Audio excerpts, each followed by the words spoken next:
নামাজে সূরা পড়ার ধারাবাহিকতাটা কি?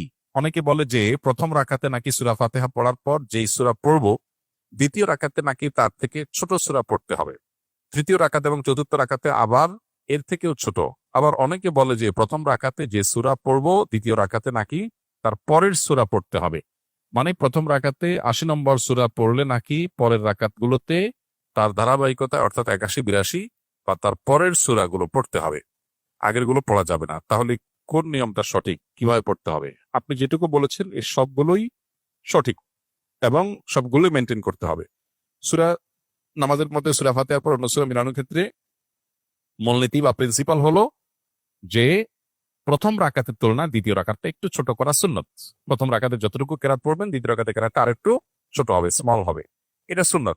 কিন্তু এটা যদি ব্যত্যয় হয়ে যায় তাতে কোনো মহাভারত শুদ্ধ হয়ে যাবে না, মহাভারত শুদ্ধ হয়ে যাবে না, অর্থাৎ কোনো সমস্যা হবে না, যা আছে তাই থাকবে, নামাজ হয়ে যাবে।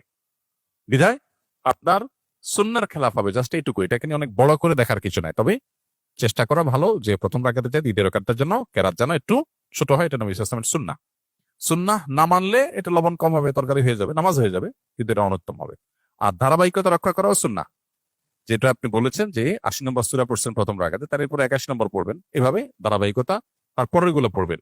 উল্টা দিকে পড়লে নামাজ হয়ে যাবে, কিন্তু ইচ্ছাকৃত এরকম করাটা মাকরুহ, ইচ্ছাকৃত এরকম করাটা অনুচিত, নামাজের কোয়ালিটি নষ্ট করবে।